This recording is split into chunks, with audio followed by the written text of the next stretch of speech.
నమస్కారం.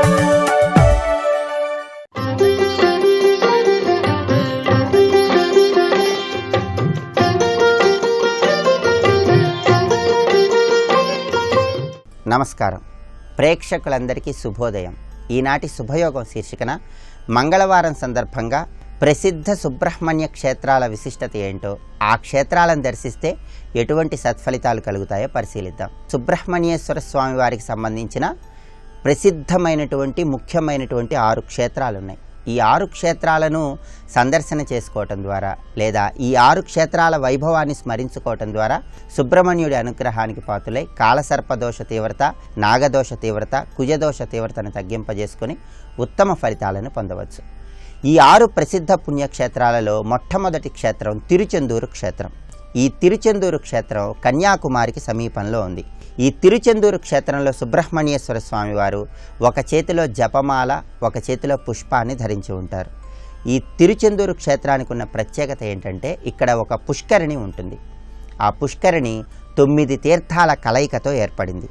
ఇక్కడ ఉన్నటువంటి పుష్కరిణిలో స్నానాన్ని ఆచరించినట్లయితే అనారోగ్య సమస్యల తీవ్రతను తగ్గింపజేసుకొని ఆరోగ్యపరంగా విశేషమైన శుభ ఫలితాలను పొందవచ్చు. అలాగే విష్ణుమూర్తి శనేశ్వర స్వామితో పాటు కలిసి ఉన్నటువంటి ప్రసిద్ధమైన పుణ్యక్షేత్రం ఈ తిరుచెందూరు క్షేత్రం. అందువల్ల తిరుచెందూరు క్షేత్రంలో సుబ్రహ్మణ్యుడిని దర్శనం చేసుకుంటే సుబ్రహ్మణ్యుడి అనుగ్రహానికి, శ్రీ మహావిష్ణువు అనుగ్రహానికి, శనీశ్వరుడి దోష తీవ్రతను తగ్గింపజేసుకోవటానికి ఆస్కారం ఎంతగానో ఉంది.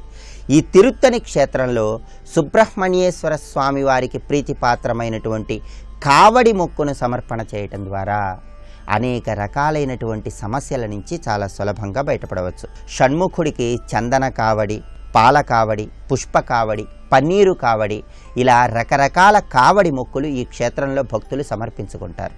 ఈ క్షేత్రంలో స్వామివారికి కావడి మొక్కును సమర్పిస్తే ఎంతటి సమస్య అయినా సరే ఆ సమస్య తీవ్రతను తగ్గింపజేసుకొని ఉత్తమ ఫలితాలను పొందవచ్చు. ఈ తిరుచెందూరు క్షేత్రానికి ఉన్నటువంటి ప్రత్యేకత ఏంటంటే సాక్షాత్తు జగద్గురువులైనటువంటి ఆదిశంకరాచార్యుల వారు ఈ తిరుచెందూరు క్షేత్రానికి వచ్చి ఇక్కడ స్వామివారిని దర్శించుకొని సుబ్రహ్మణ్య భుజంగ స్తోత్రాన్ని రచించారు. ఎవరైతే ఆ సుబ్రహ్మణ్య భుజంగ స్తోత్రాన్ని మంగళవారం నాడు పారాయణ చేస్తారో లేదా శ్రవణం చేస్తారో వాళ్ళు పరిపూర్ణంగా సుబ్రహ్మణ్యుడి అనుగ్రహానికి పాత్రులై అన్ని రకాలైనటువంటి దోషాల తీవ్రతను తగ్గింపజేసుకొని సుబ్రహ్మణ్యుడి విశేషమైన అనుగ్రహానికి సులభంగా పాత్రులు కావచ్చు. అలాగే దేవగురువు అయినటువంటి బృహస్పతి ఈ క్షేత్రంలో సుబ్రహ్మణ్యేశ్వర స్వామి వారిని దర్శనం చేసుకున్నాడు. అందువల్ల బృహస్పతికి అత్యంత ప్రీతిపాత్రమైనటువంటి క్షేత్రం ఈ సుబ్రహ్మణ్య క్షేత్రం. దేవగురువైన బృహస్పతి దోష తీవ్రతను తగ్గింపజేసుకోవటానికి, గురుదోషం తొలగింపజేసుకొని గురువు అనుగ్రహం పొంది వివాహపరమైన సమస్యలు, అలాగే సంతానపరమైన సమస్యలు, ఈ సమస్యల తీవ్రతను తగ్గింపజేసుకోవటానికి కూడా తిరుచెందూరు క్షేత్రంలో స్వామివారి దర్శనం విశేషంగా సహకరిస్తుంది. ఈ తిరుచెందూరు క్షేత్రానికి ఉన్నటువంటి ప్రత్యేకత ఏంటంటే వాక్కుకు సంబంధించినటువంటి సమస్యలు ఉన్న వాళ్ళు ఎవరైనా సరే ఈ తిరుచెందూరు క్షేత్రంలో సుబ్రహ్మణ్యుని దర్శనం చేసుకున్నట్లయితే వాక్కుకు సంబంధించిన దోషాల తీవ్రతను తగ్గింపజేసుకుని అద్భుతమైనటువంటి వాగ్ధాటిని సిద్ధింపజేసుకోవచ్చు. అంతటి విశిష్టత ఈ తిరుచెందూరు క్షేత్రానికి ఉంది. తిరుచెందూరు క్షేత్రాన్ని దర్శనం చేసుకుని సుబ్రహ్మణ్యేశ్వర స్వామి వారి అనుగ్రహానికి ప్రతి ఒక్కరూ సులభంగా పాత్రలు కండి. రేపటి శుభయోగం శీర్షికన జ్యోతిష శాస్త్రపరమైనటువంటి యోగాల గురించి, దోషాల గురించి తెలుసుకుందాం. నమస్కారం.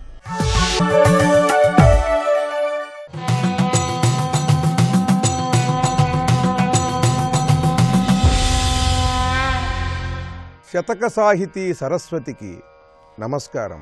ఊబుసుబోకకు నిన్ను ఒక పరి తలచిన పాప సంఘంబుల బాసియుండు, ఊరక కూర్చుండి ఒకసారి తలచిన భక్తి ముక్తులతోడ పరగుచుండు, ఉత్పాదములు తోప ఒక తూరి తలచిన నిత్య శుభము గల్గి నిలిచియుండు, ఉలుకు గల్గిన ఎంత ఒక మారు తలచిన భీతి ఎంతయు వీగ ప్రీతి నుండు, నీదు నామాక్షరంబుల నిష్ఠతోడ పలుకు నెవ్వడుగాని దివ్య ప్రభావ హరిపద విధేయ ఉన్నతపుర సుగేయ అఖిల రిపుకులాజేయ వీరాంజనేయ. ఓ వీరాంజనేయ స్వామి, ఉబుసుపోకకు నిన్ను ఒకపరి తలచిన పాప సంఘంబుల బాసియుండు. ఏమీ తోచక ఉబుసుపోక చేసే పనులు కొన్ని ఉంటాయి. అవి చాలా పిచ్చి పిచ్చిగా కూడా ఉంటాయి. అలా అర్థం పర్థం లేకుండా ఉబుసుపోక ఒక్కసారి జై వీరాంజనేయ అంటే చాలు. ఉబుసుపోకకు నిన్ను ఒకపరి తలచిన పాప సంఘంబుల బాసియుండు. వాడి పాపాలన్నీ కూడా పటాపంచలైపోతాయి. ఉబుసుపోక తలుచుకుంటే అది ఈ ఆంజనేయ స్వామి యొక్క మహిమ. ఊరక కూర్చుండి ఒకసారి తలచిన భక్తి ముక్తులతోడ పరగుచుండు. ఊరికే కూర్చుని ఏమీ తోచక ఒక్కసారి హనుమాన్ చాలీసా చదివితే చాలు వాడికి భక్తి ముక్తి కూడా కలుగుతుంది. భక్తి పెరుగుతుంది, ముక్తి కలుగుతుంది. ఉత్పాదములు తోప ఒక తూరి తలచిన నిత్య శుభము గల్గి నిలిచియుండు.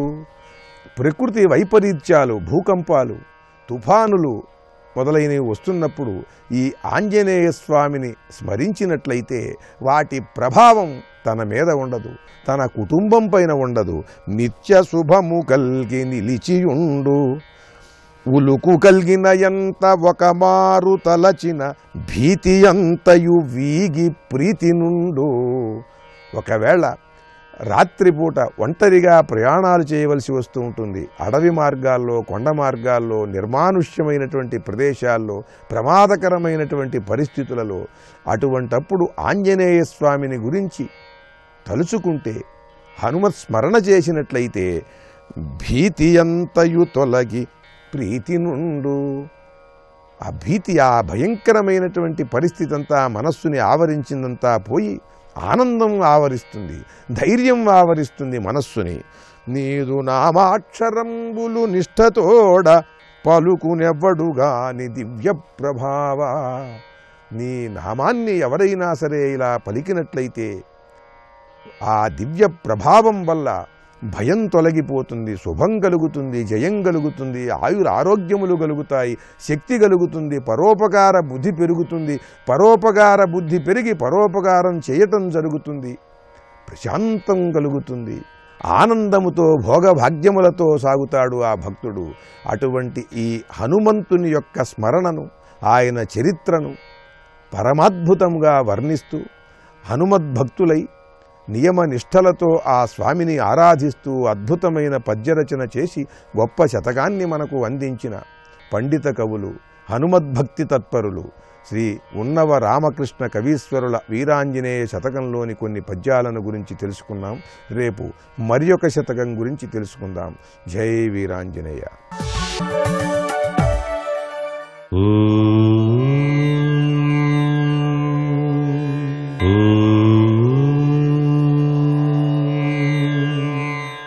ఓం నమో నారాయణాయ. ఓం నమః శివాయ. శ్రీమాత్రే నమః. ఈరోజు మంగళవారం, హనుమంతుల వారు రామదూత.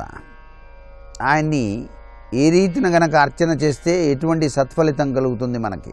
సహసిద్ధంగా రామదూతాయ హనుమతే నమః అని చెప్పేసి జపం చేస్తూ 5 తమలపాకులు 5 అరటి పండ్లు గనక మీరు స్వామివారికి నివేదన చేసినట్లయితే కార్యజయం కలిగి తీరుతుంది. అలాగే మంగళవారం రోజు ఆంజనేయ స్వామి వారి ఆలయానికి వెళ్ళి అక్కడ 5 ఎర్రటి మట్టి ప్రమిదలు ఉంచి వాటిలో నువ్వుల నూనె పోసి దీపారాధన గనక ఆచరించినట్లయితే ఆరోగ్యం, రుణబాధల నివారణ, ఐశ్వర్య ప్రాప్తి కలిగి తీరుతాయి.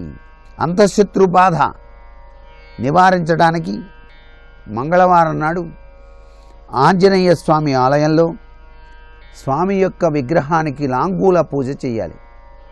లాంగూల పూజ అంటే తోక చివరి నుంచి మొదలు వరకు కూడాను సింధూర బొట్టు పెట్టి తోక దగ్గర అగరబత్తీలు వెలిగించడం అన్నమాట. ఇది చాలా విశిష్టవంతమైనటువంటి పూజ. సింధూరం రంగులో ఉన్నటువంటి ఆంజనేయ స్వామి యొక్క విగ్రహానికి 21 ప్రదక్షిణలు గనక మంగళవారం నాడు గనక ఆచరించినట్లయితే కుజదోష తీవ్రత తగ్గిపోతుంది. సత్వర వివాహాలు నెరవేరుతాయి.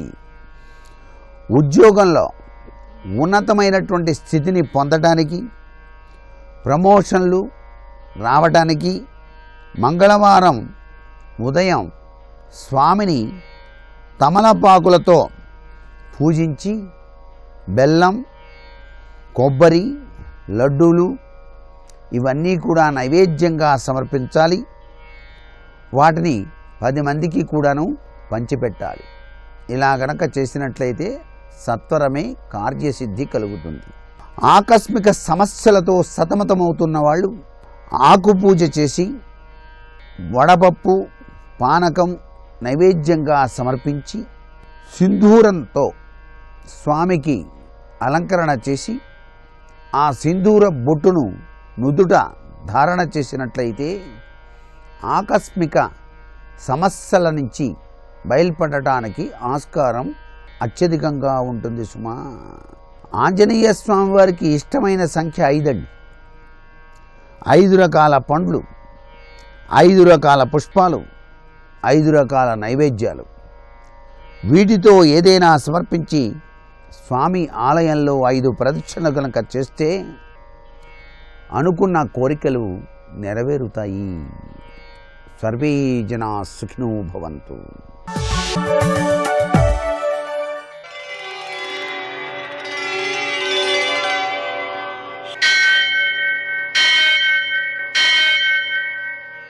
సహస్రశీరుషం దేవం విశ్వాక్షం విశ్వశంభువం విశ్వం నారాయణం దేవమక్షరం పరమం పదం విశ్వతః పరమాం నిత్యం విశ్వం నారాయణగుం హరిం విశ్వమేవేదం పురుషస్తద్విశ్వముపజీవతి పతిం విశ్వస్యాత్మేశ్వరం శాశ్వతగుం శివమచ్యుతం నారాయణం మహాజ్ఞేయం విశ్వాత్మానం పరాయణం.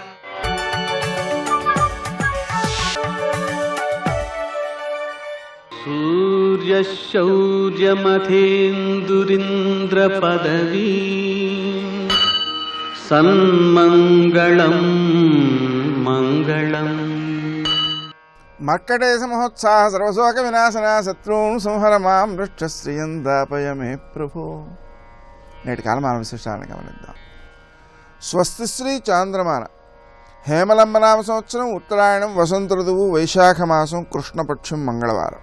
సూర్యోదయం 5:45 సూర్యాస్తమయం 6:40 తిథి ద్వాదశి ఉదయం 11:58 వరకు. నక్షత్రం రేవతి ఉదయం 8:21 వరకు. వర్జం రాత్రి 2:24 నుంచి 3:51 వరకు. దుర్ముహూర్తం ఉదయం 8:20 నుంచి 9:12 వరకు. మరల రాత్రి 11:06 నుంచి 11:50 వరకు. అమృతకాలం ఉదయం 6:07 నుంచి 7:36 వరకు. మరల రాత్రి 11:31 నుంచి 12:57 వరకు. రాహుకాలం మంగళవారం కాబట్టి మధ్యాహ్నం 3 నుంచి 4:30 వరకు. అష్టకవర్గ రీత్యా శుభప్రదమైన సమయం ఉదయం 8 గంటలకి. నేటి విశేషం ద్వాదశి మంగళవారం ప్రదోషం కూడా. ద్వాదశి కాబట్టి మనం ఉదయాన స్నానం చేసి, విశేషం ఏంటంటే ఏకాదశి నాడు కానీ ద్వాదశి నాడు కానీ చన్నీళ్ళే స్నానం చేయాలి. వైశాఖ స్నానం కూడా కలిసి వస్తుంది కదా, సూర్యోదయానికి ముందు చేయడం. ఏకాదశి నాడు పొరపాటున వేడినీళ్ళు స్నానం చేసినా పెద్ద దోషం లేదట. కానీ ద్వాదశి నాడు తెలియక చేసినా కూడా దోషమేట వేడినీళ్ళు. అందుకని చన్నీళ్ళు స్నానం చేయాలి. అలాగే ఉదయకాలమందు 11:58 వరకు ద్వాదశి ఉంది కాబట్టి ఈ లోపులోనే మనం భోజనం చేసేయాలి. దాన్నే పారణ అంటారు. భోజనం చేసే ముందు ఏం చేయాలి? దేవతార్చన చేసుకోవాలి, తులసి దళాలతో పూజ చేసుకోవాలి. తులసి దళాలు ఈరోజు కోయకూడదు, ద్వాదశి నాడు కోయకూడదు. అంటే అర్థం ద్వాదశి లేని సమయంలో కోసినవి ఇప్పుడు ఉపయోగించుకోవచ్చు. ఆ విధంగా తులసి దళాలతో పూజ చేయడం. ఆహారంలో నూనె పదార్థాలు వాడకూడదు. ఆ విధంగా చేసినందువలన శారీరకమైన ఆరోగ్యం, మానసికమైన ఆరోగ్యం వృద్ధి చెందడంతో పాటు పుణ్యఫలం కూడా అధికంగా సంభవిస్తుంటుంది. ఆ విధంగా చేయడం. అలాగే మంగళవారం కాబట్టి అప్పులు తీర్చడం కోసం చేసేటువంటి కార్యక్రమాలన్నీ చేయడం. సుబ్రహ్మణ్యారాధన వల్ల సత్సంతానం, గణేశారాధన వల్ల అప్పులు తీరడం, నరసింహ స్తోత్ర పఠనం ద్వారా అప్పులు తీరడం, ఆంజనేయ స్వామికి పూజ చేసుకోవడం, హనుమాన్ చాలీసా పారాయణ చేయడం మొదలైన వాటి ద్వారా విజయాలు సిద్ధించడం మొదలైనటువంటివన్నీ కూడా సిద్ధిస్తాయి. ఇంకా విశేషించి సాయంకాలపు వేళ ప్రదోషం ఉంది. ఆ ప్రదోషపు వేళ శివ పరివారాన్ని ఆరాధించుకోవడం ద్వారా ఉత్తమ సత్ఫలితాలను మనం పొందుతూ ఉంటాం. నేటి ఆణివచ్చారు.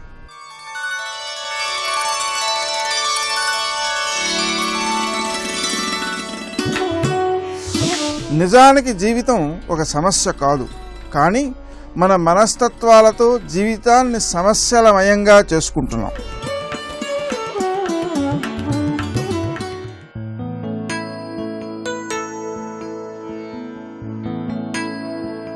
కోరికలు తీరే మార్గాలు వదిలి క్రియాశక్తిని పెంచే మార్గాన్ని అనుసరించండి.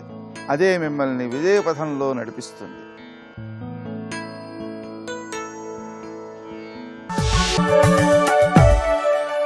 ప్రాతస్మరామి లలితావదనారవిందం బింబాధరం పృథులమౌక్తికశోభినాసం ఆకర్ణదీర్ఘనయనం మణికుండలాఢ్యం మందస్మితం మృదుమదోజ్వల భారదేశం.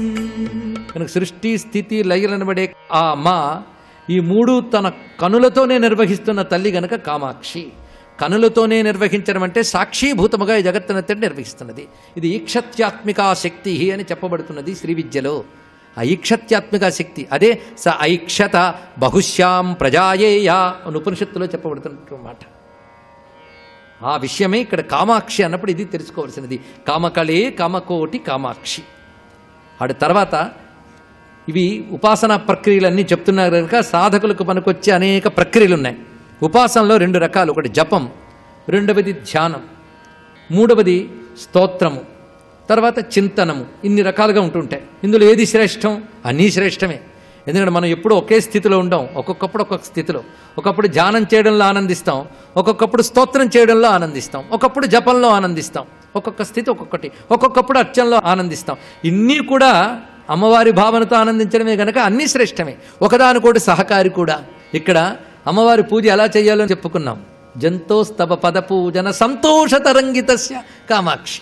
ఆ సంతోష తరంగితం. ఇప్పుడు ధ్యానం చెప్తున్నాడంటే అమ్మవారిని ధ్యానించవలసిన పద్ధతులు ఇవి సాధన చేసుకోవచ్చు.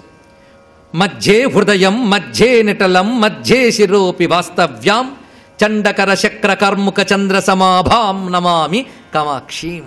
అన్ని శాస్త్రపరమైన మర్యాదలండి. శాస్త్రసిద్ధమైతే అనుభవం అందరికీ ప్రమాణం. ఇది తెలుసుకోవలసింది. అందుకే ఇక్కడ మధ్యే హృదయం మధ్యే నిటలం మధ్యే శిరోపి వాస్తవ్యాం. ఇక్కడ ధ్యానించడం అంటే అర్థం లేనిదాన్ని తలంచడం కాదండి, ఉన్నదాన్ని తలంచుకోవడం. లేనిదాన్ని తలంచుకుంటే అది ఊహ అవుతుంది, ఉన్నదాన్ని తలంచుకుంటే ధ్యానం అవుతుంది. ఇది అందుకు భగవంతుని ధ్యానం ఊహ కాదు. ఎందుకంటే మన ఇష్టానుసారం ధ్యానించట్లేదు. శాస్త్రం వర్ణించిన దాని ప్రకారంగా ధ్యానిస్తున్నాం. శాస్త్రం సత్యాన్నే వర్ణించింది. అందుకు వారు ఋషులు దర్శించిన దాన్ని మనం ధ్యానం చేస్తాం. ఆ ధ్యానం చేసేటప్పుడు వాస్తవ్యాం అని చెప్పేటప్పుడు హృదయాల మధ్యంలో వసించే నిన్ను, నిటల మధ్యంలో వసించే నిన్ను. నిటలము అంటే నుదురు, నుదుటి మధ్యలో వసించే నిన్ను, శిరస్సు యొక్క మధ్యలో వసించే నిన్ను నమస్కరిస్తున్నానమ్మా అన్నాడు. ఇక్కడ అంటే అమ్మవారిని నమస్కరించే చోట ఎక్కడ? గుళ్ళోనా? ఇక్కట హృదయం, నిటలం, శిరస్సు వీటి మధ్య భాగముల యందు నేను ధ్యానిస్తున్నాను. ఎలా ధ్యానిస్తున్నారు? చండకర శక్ర కార్ముక చంద్ర సమాభ. ఇప్పుడు అన్వయించుకోవాలి. మధ్యే హృదయం చండకర, మధ్యే నిటలం శక్రకార్ముక, మధ్యే శిరోపి చంద్ర సమాభాం. ఇది అన్వయించుకోవాలి. ఇప్పుడు చూద్దాం. మధ్యే హృదయం, హృదయ మధ్యంలో అమ్మవారిని ఎలా ధ్యానించాలంటే సూర్యమండలమునందు ధ్యానించాలి. అమ్మవారిని సూర్యమండలమునందు చంద్రమండలమునందు ధ్యానించే పద్ధతి ఒకటి ఉందండి. ఇది కేవలం అమ్మవారి ఉపాసనే కాదండి, మొత్తం హైందవ సంప్రదాయంలో ఉపాసన పద్ధతి ఇది. మీరు ఇవే భావాలు తీసుకుని వైష్ణవాగమాల్లోకి వెళ్తే ఇలాగే ఉంటుంది, ఇవే భావాలు తీసుకుని శైవాగమాల్లోకి వెళ్తే ఇలాగే ఉంటుంది. మళ్ళీ కుండల్ని అక్కడే ఉన్నది, అక్కడ కుండల్ని విష్ణు స్వరూపంగా చెప్తాడు, ఇక్కడ కుండల్ని శివస్వరూపంగా చెప్తాడు. ఏదైనా ఒకటే, పేర్లు మారే, ఉపాసకుడి యొక్క అభీష్ట రూపంగా మారే, తత్వం మాత్రం ఒక్కటే. ఇది తెలుసుకోవలసినది. అక్కడ శివశివ పశ్యంత సమమే, భగవద్గీతలోనైనా అదే, ఇక్కడైనా అదే, ఉపనిషత్తులోనైనా అదే ఆ తత్వం. అందుకే ఆ సమన్వయ సూత్రం మర్చిపోవద్దు. ఈ ధ్యాన పద్ధతులు మనకి అనేక చోట్ల చెప్తాడు. ముఖ్యంగా ఉద్ధవ గీతలో భగవాన్ని ఎక్కడెక్కడ ధ్యానించాలో చెప్తాడు కృష్ణ పరమాత్మ. ఇదే విషయం సూత సంహితలో శివుణ్ణి ఎక్కడెక్కడ ధ్యానించాలో చెప్తారు. సబ్జెక్ట్ ఇదే. సూర్యమండలంలో ధ్యానించాలి, చంద్రమండలంలో ధ్యానించాలి. ఈ రెండు ప్రధానం పెట్టుకుందాం, తర్వాత మిగిలిన చూద్దాం. సూర్యమండలంలో, చంద్రమండలంలో. సూర్యమండలంలో ధ్యానించడం ఇప్పుడు చేయించుట. ఎలాగంటే మన హృదయంలో ఒక అద్భుతమైన సూర్యమండలం ఉన్నట్లుగాను, ఆ సూర్యమండల మధ్యంలో బంగారు కాంతులతో ఉన్న పరమపురుషుని ధ్యానించడం, ఇది సూర్యమండల ధ్యానం. అదేవిధంగా చంద్రమండలం తెల్లగా చల్లగా ఉంది, దాని మధ్యలో అమ్మవారో అయ్యవారో ధ్యానించడం, ఇది చంద్రమండల ధ్యానం. ఇది మనలోనే చేయొచ్చు. ఇది బయట కూడా ఉదయం సూర్యుడు కనపడగానే ఆ సూర్యమండలంలో అమ్మవారిని అలాగా ధ్యానించండి, భావించండి. పాశాంకుశ ధనుర్బాణధరాం అరుణ విగ్రహాం సూర్యమండల మధ్యస్థాం ధ్యాయే త్రిపుర సుందరీం శాస్త్రం చెప్తుంది. ఇక్కడ పాశాంకు ధనుర్బాణములు ధరించి ఎర్రని కాంతులతో ఆ సూర్యమండలంలో అమ్మవారు ఉన్నారని పొద్దుపూట సూర్యమండలం చూసి నమస్కారం చేయండి. అది పెద్ద శ్రీచక్ర ఉపాసన. అది కూడా అదే వియచ్చక్రం, అక్కడ శ్రీచక్రం అదే. అలాగే మీ హృదయంలో సూర్యమండలం ధ్యానించండి, అదే చెప్తున్నాడు ఇక్కడ. అది మధ్య హృదయం చండకర, చండకరుడు అంటే సూర్యుడిని అర్థం, తీవ్రమైన కిరణములు కలవాడు. చండకరుడు అంటే సూర్యుడు. కానీ మధ్య హృదయం చండకర, హృదయ మధ్యంలో ఆ సూర్యమండల స్వరూపముగా అమ్మను ధ్యానించాలి. అరుణకాంతులు వెజ్జల్లుతూ సూర్యమండల రూపంతో ఉన్నది అది. మధ్య నిటలం శక్రకార్ముక. మధ్య నిటలం అంటే పాలభాగంలో శక్రకార్ముక. శక్ర అంటే ఇంద్రుడు, కార్ముకము అంటే ధనుస్సు. శక్రకార్ముక అంటే ఏమిటి? ఇంద్రధనుస్సు. పాలభాగం మధ్యంలో ఇంద్రధనువు ఆకారంలో ఉన్న అమ్మవారిని ధ్యానించాలి. ఇంద్రధనువు అంటే ఏమిటో కాదు, బహువర్ణ సముదాయముతో ఉన్నది, రకరకాల రంగులను వెజ్జల్లుతూ ప్రకాశిస్తున్నది. దీన్ని అగ్నిమండలం అంటారు కొంతమంది. అగ్ని అంటే చిత్రం దేవానా ముదగాదినీకం అన్నట్లుగా బహువర్ణములతో శోభిస్తూ ఉంటాడు అగ్నిదేవుడు. అలాగే ఇక్కడ ఇంద్రధనువు అని చెప్పినప్పుడు రకరకాల రంగులతో ప్రకాశించే అమ్మవారిని ధ్యానించాలి. ఎక్కడ? పాలభాగంలో ధ్యానించాలి. ఇక చంద్ర సమాభాం, చంద్రుని వలె తెల్లగా చల్లగా హిమబింబము వలె ఉన్నటువంటి స్వరూపం ఎక్కడ ధ్యానించాలి అంటే బ్రహ్మరంధ్రం, అది శిరోమధ్యం. చంద్ర సమాభాం, శిరోమధ్యంలో ధ్యానించాలి. ఎందుకంటే అక్కడ చంద్రమండల రూపిణిగా అమ్మవారి సహస్రార కమలంలో ప్రతివారికి ఉంటారండి. కనుక మొత్తం 3 స్థానములు ఏమిటి? హృదయమనందు చండకర సూర్యస్వరూపము, పాలభాగమనందు ఇంద్రధనువు యొక్క కాంతులు, శిరస్సునందు చంద్రకాంతులు. అలాగా ఉన్న నిన్ను నమస్కరిస్తున్నాను అన్నాడు ఇక్కడ. అలా ఉన్నావు నువ్వు, అలా వాస్తవ్యాం త్వాం నమామి, అలా ఉన్న నిన్ను నేను నమస్కరిస్తున్నానమ్మా అన్నాడు ఇక్కడ. సరిగ్గా మీరు చదివితే శిరస్థిత చంద్రనిభా ఫాలస్థ ఇంద్రధను ప్రభా హృదయస్థ రవిప్రక్ష త్రికోణాంతర దీపిక. ఈ త్రికోణాంతరం ఇదే సూర్యమండల, చంద్రమండల, అగ్నిమండలం అండి. 3 ఇంకోటి కాదు ఇక్కడ. అదే ఏణాంకానాల భానుమండల సత్రిచక్ర మధ్య స్థిత, ఇది స్వరూపం. మన శరీరంలో ఆ స్థానములు ఇక్కడిక్కడ ఉన్నాయి, ఇవి యోగ స్థానములు, అక్కడ భావించు. అలా ఉన్న నిన్ను నమస్కరిస్తున్నాను అంటే అమ్మవారిని ఎన్నెన్ని రకాలు భావిస్తున్నారు చూడండి. సగుణ రూపంతో ఉన్న తల్లిని చూపిస్తున్నారు, ధరణిమయీం తరణిమయీం అన్నట్లుగా విశ్వరూపిణిగా ఉన్న తల్లిని మనం దర్శించాం. అదేవిధంగా ఇప్పుడు ఈ 3 స్థానములందు 3 ఉన్న తల్లిని దర్శిస్తున్నాం, కుండలిని రూపంగా ఉన్న తల్లిని చూపిస్తున్నాం. అమ్మ యొక్క ఎన్ని రూపములు చూపిస్తున్నారు చూడండి. అంటే అమ్మకి ఇది అని ఒక నిర్దేశమైన రూపం లేదు. ఏవం పద దూరమేకం అవలంబే అని మనం చెప్పుకున్నాం కదా. ఇవన్నీ కూడా ధ్యాన ప్రక్రియలు, భావనా ప్రక్రియలు. ఈ విధంగా ఇక్కడ ధ్యానించి తర్వాత శ్లోకంలో ప్రవేశిస్తున్నాం. ఇక్కడ నుంచి కూడా కొంచెం లోతైన అంశములేనండి, సామాన్యములు కావు ఇవన్నీ కూడా. 52వ శ్లోకం. నందతి మమ హృది కాచన మందిరయంతి నిరంతరం కాంచీం ఇందుర విమండలకుచ బిందు వియన్నాద పరిణతా తరుణి. ఇది ఇక్కడ ఈ శ్లోకం ఒకటి రమ్య భావన. నందతి మమ హృది, నా మనస్సు ఆనందపడిపోతుంది. ఎక్కడ ఆనందపడిపోతుంది? అమ్మవారి ధ్యానంలో నా మనస్సు ఆనందపడుతుంది. కాంచీపురాన్ని మందిరంగా చేసుకున్న తల్లి దగ్గర నా మనస్సు ఎంతో ఆనందిస్తున్నది. మందిరయంతి నిరంతరం కాంచీ అంటే కాంచీపురాన్ని మందిరముగా చేసుకున్న అమ్మవారు. ఆ అమ్మవారి ధ్యానంలో నా మనస్సు ఆనందిస్తున్నది. కాంచీపురాన్ని మందిరంగా చేసుకున్న తల్లి ఎలా ఉంది? కాంచీపురంలో మాత్రమే ఉందా, ఇంకెక్కడా లేదా? ఆవిడ స్వరూపం చూడండి. అదే గొప్ప విషయం ఏంటంటే అర్చామూర్తికి అంతర్యామికి సమన్వయం అండి. ఇది ఉపాసనలో చాలా ఉత్కృష్ట స్థితి. అర్చామూర్తి అంటే మనం ఒక రూపం, ఒక స్థితి అనుకుంటాం. దానికి సర్వాంతర్యామైన తత్వానికి అలా సమన్వయం చేయాలో ఇక్కడ గ్రహించాల్సింది. అన్నమయ్య చేస్తాడు ఈ భావన. నిత్య పూజలువో నేరిచినవో ఓ దగ్గర చేశాడు ఆయన. అంతేకాదు షోడశ కళానిధికి షోడశోపచారములు, అలరు విశ్వాత్మకునకు ఆవాహనమిదే, సర్వనిలయునకు ఆసనము నిమ్మినిదే అంటాడు మహానుభావుడు. సర్వవిశ్వాత్మకుడికి నేను ఇక్కడ ఆసనం ఇస్తున్నాను. ఆ మాట అన్నప్పుడే సర్వత్రా ఉన్నవాడికి ఆసనం ఇవ్వడం ఏంటయ్యా అని మనకు అనిపిస్తుంది. కానీ నేను ఆసనం ఇస్తున్న స్వామివారు సర్వత్రా ఉన్నవాడు అనే భావనతో చెయ్యు, అది గొప్ప ఉపాసన అవుతుంది. స్వస్తి.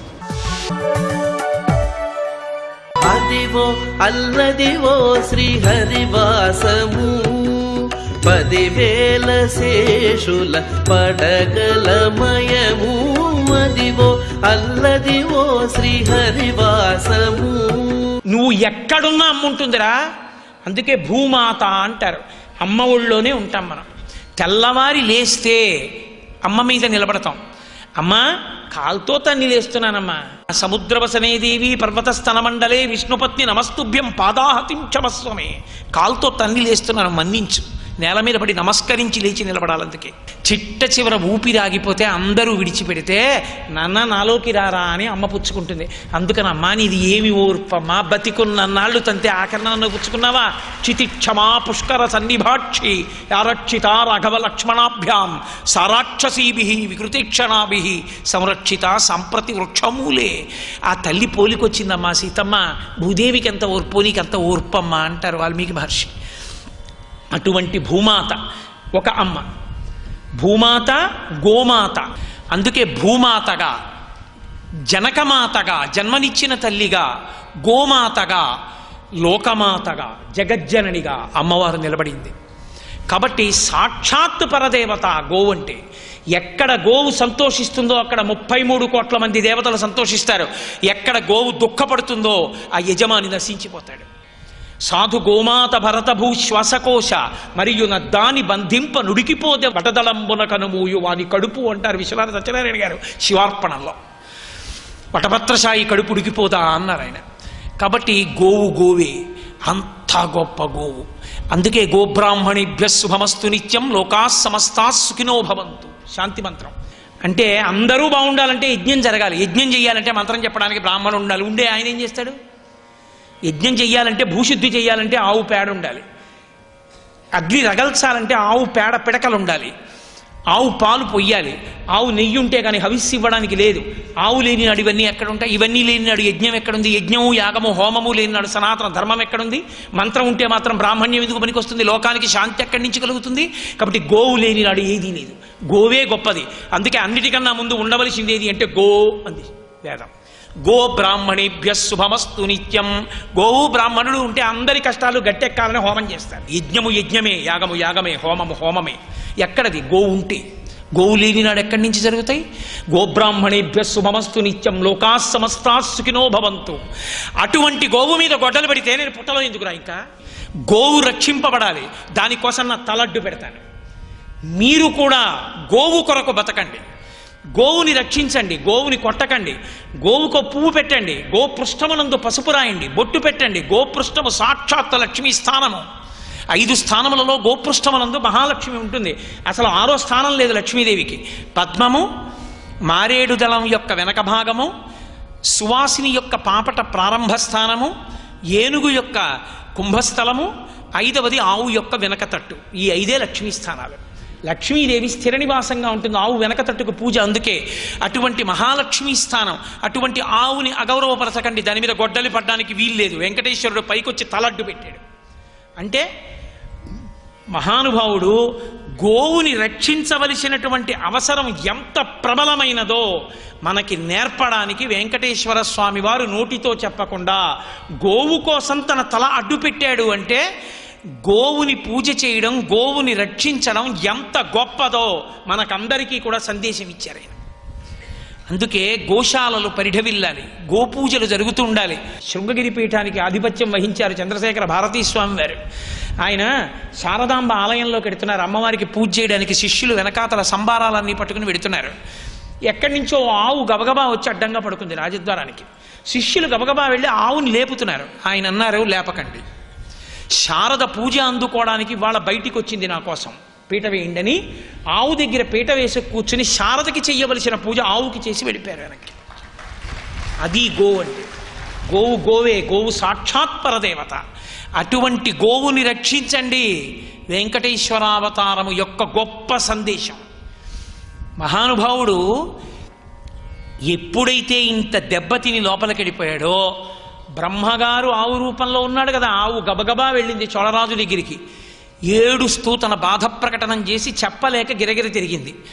ఆవు ఎందుకు ఇలా తిరుగుతోందని చోళరాజు ఆవుతో కలిసి వెంకటాచల పర్వతం మీదకి వచ్చాడు. పెద్ద రక్తధార కనపడింది, చనిపోయినటువంటి గోపాలబాలుడు కనపడ్డాడు. ఎందుకు ఇలా జరిగిందని ఆశ్చర్యపోయాడు. పుట్టలోనున్న వెంకటేశ్వరుడు, అప్పటికి గోపాలబాలుడు ఒక్కడే చూశాడు వెంకటేశ్వరుడిని. పుట్టలోనున్న వెంకటేశ్వరుడు శాపవాక్కు విడిచిపెట్టారు.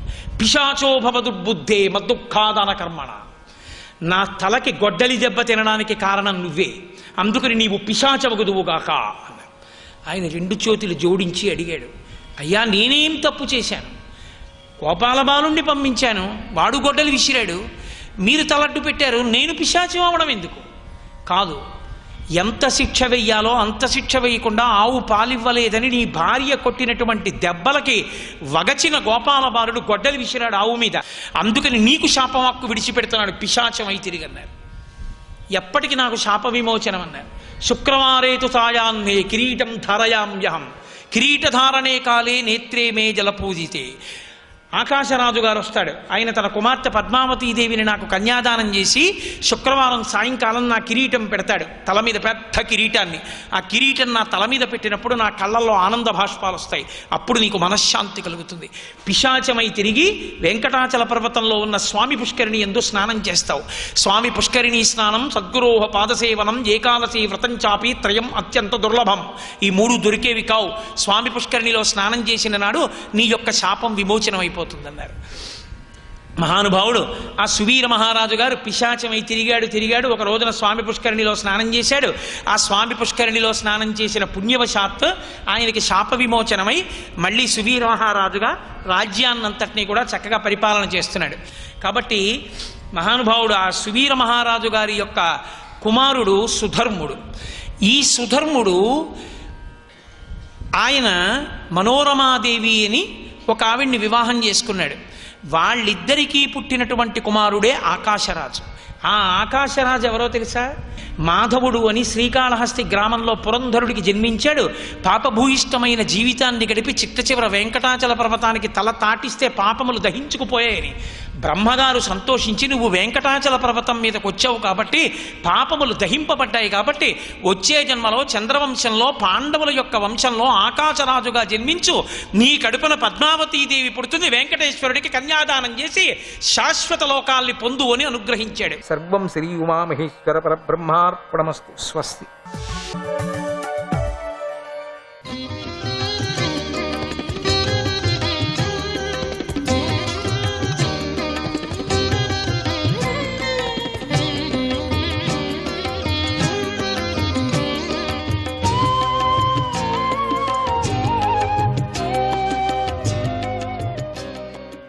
విష్ణవే నమః.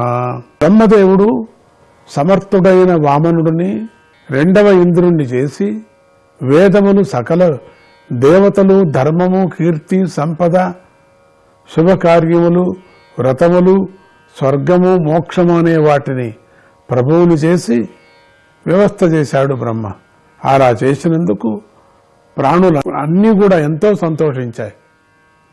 తరువాత ఇంద్రుడు లోకపాలకుతో కలిసి అందరితో కలిసి బ్రహ్మదేవుడి అనుమతిని పొంది వామనుడిని దేవ విమానంలో ముందు కూర్చోబెట్టుకుని ఆకాశ మార్గం ద్వారా స్వర్గలోకానికి తీసుకొని వెళ్ళాడు.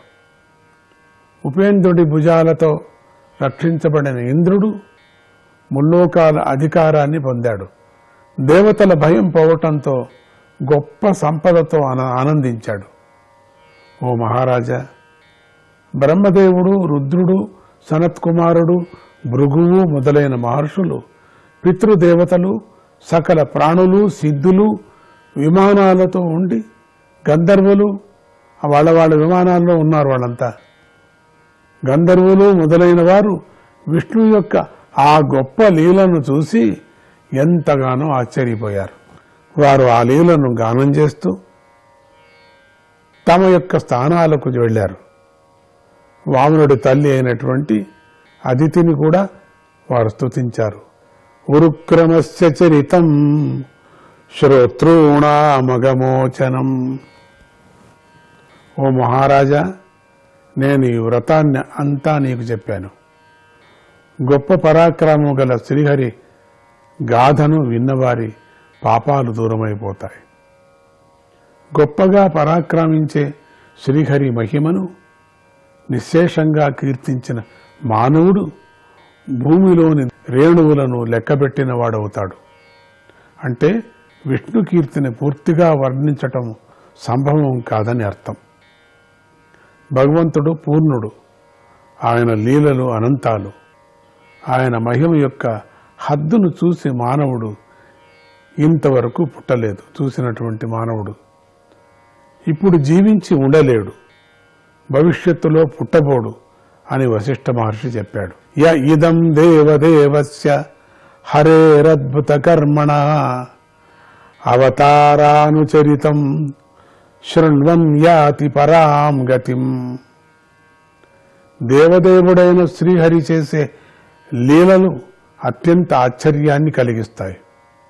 ఆయన యొక్క ఈ వామనావతార గతను వినేవాడు పరమగతిని పొందుతాడు. దేవకార్యమైన యజ్ఞాల్లో గాని, పితృదేవతల శ్రాద్ధ కార్యాలలో గాని, మానవులకు వివాహములు మొదలైన కర్మలలో గాని ఈ కథను కీర్తిస్తే ఆ కర్మ పూర్ణంగా సుసంపన్నం అవుతుందని మహాత్ములు చెబుతారు. ఇంతటితో 8వ స్కందంలోని 23వ అధ్యాయము సమాప్తము. ఇక 24వ అధ్యాయం. ఈ అధ్యాయంలో మత్స్యావతార కథ చెప్పబడింది. పరీక్షణ్ మహారాజు శ్రీ సుఖమహర్షిని ఇలా అడిగాడు. ఓ పూజ్యుడా, శ్రీహరి అద్భుతమైన లీలలు కలవాడు గదా. ఆయన యోగమాయతో ధరించిన మొట్టమొదటి అవతారము మత్స్యావతారము. ఆ అవతారాల్లో ఆయన చూపించిన ఆశ్చర్యం కలిగించే గొప్ప లీలను నేను వినాలనుకుంటున్నాను. తమోగుణ స్వభావం గల చేప రూపాన్ని జనులు ఇష్టపడరు, ఏవగించుకుంటారు. ఆ రూపాన్ని భరించడం కూడా కష్టమే. స్వతంత్రుడైన శ్రీహరి కర్మబంధానికి వశుడైన వాడిలాగా అటువంటి రూపాన్ని ఎందుకు ధరించాడు? ఓ పూజ్యుడా, పవిత్రమైన కీర్తిగల శ్రీహరి చరిత్ర మానవులందరికీ సుఖాన్ని కలిగిస్తుంది. ఈ కథను మాకు ఉన్నది ఉన్నట్లుగా చెప్పు అని కోరాడు. అప్పుడు సుఖమహర్షి విష్ణువు మత్స్యావతారాన్ని ధరించి చేసినటువంటి లీలల వృత్తాంతాన్ని పరీక్షిత్తుకు ఇలా చెప్పాడు. శ్రీహరి స్వాతంత్రుడే అయినా గోవులు, వేదవేత్తలు, దేవతలు, సత్పురుషులు, వేదములు, ధర్మము, సంపదలను రక్షించటానికై ఆయన దేహాలను ధరిస్తాడు కదా. వాయువు చిన్న పెద్ద లేకుండా అందరిలో సంచరిస్తుంది కదా. అయినా అది వాటి యొక్క గొప్పదనాన్ని గాని తక్కువదనాన్ని గాని పొందదు. అదేవిధంగా పరమేశ్వరుడు నిర్గుణుడు, సకల ప్రాణుల్లోనూ ఆత్మరూపంగా ఉన్నవాడు. ఈశ్వరుడికి అంతఃకరణం యొక్క గుణాలను బట్టి గొప్పదనం గాని అల్పత్వం గాని సంక్రమించదు. ఓ మహారాజా, గడిచిపోయిన కల్పాంతం చిట్ట చివర బ్రహ్మదేవుడు నిద్రించగా బ్రహ్మము అనే ప్రళయం సంభవించింది కదా. ఆ నైమిత్తిక ప్రళయ కాలంలో భూలోకముతో సహా మిగిలిన లోకాలు సముద్రంలో మునిగిపోయాయి. కాలం సమీపించి బ్రహ్మదేవుడికి నిద్ర ఆవరించింది. ఎప్పుడు ఆవరించిందో అప్పుడు ఆయన నోటి నుండి వేదాలు బయటకు వచ్చాయి. అలా బయటకు వచ్చిన వేదాలను ఆయనకు సమీపంలోనే ఉన్న హైగ్రీవాసుడనేటువంటి బలవంతుడైన రాక్షసుడు దొంగలించాడు. హైగ్రీవాసుడనేటువంటి వాడు దొంగలించేశాడు. సర్వేశ్వరుడైన శ్రీహరి వాడు చేసిన పనిని తెలుసుకున్నాడు. వెంటనే ఆ వేదాలను రక్షించడం కోసం ఆయన మత్స్య రూపాన్ని ధరించాడు. ఆ కల్పంలో సత్యవ్రతుడనే గొప్ప రాజర్షి ఉండేవాడు.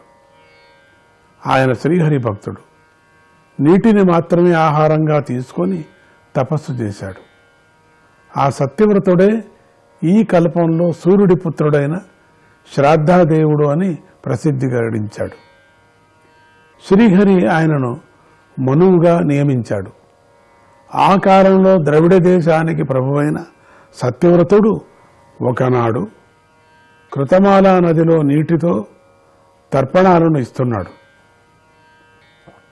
అప్పుడు ఆయన దోసిలి నీటిలోకి ఒక చేప వచ్చింది. దయామయుడైన ఆయన తన దోసిలి యందు గల చేపను నీటితో సహా నదిలోకి విడిచిపెట్టాడు. అప్పుడు ఆ చేప రాజుగారిని ఉద్దేశించి దీనంగా, ఓ రాజా, నువ్వు దీనుల యందు ప్రేమ గలవాడు, నేను దీనురాలిని. ఈ నీటిలో జలజంతువులు తమ జాతికి చెందిన ప్రాణులను కూడా చంపే స్వభావం కలవి. నేను వాటి మూలంగా భయపడుతున్నాను. కనుక ఈ నదిలో మళ్లీ నన్నెందుకు విడిచిపెట్టుతున్నావు అన్నది. మహావిష్ణువే తనను అనుగ్రహించటానికే అలా చేప రూపాన్ని ధరించి వచ్చాడని ఆ మహారాజుకు తెలియదు. ఆయన ప్రేమతో ఆ చేపను రక్షించటానికి మనస్సులో నిశ్చయించుకున్నాడు. ఆ చేప యొక్క అది దీనమైనటువంటి మాటలు విని, అతి దీనమైంది, దీనంగా ఉన్నాయి మాటలు, అది విని దానిని తన జలకలశంలో వేసుకొని ఆశ్రమానికి వెళ్ళాడు.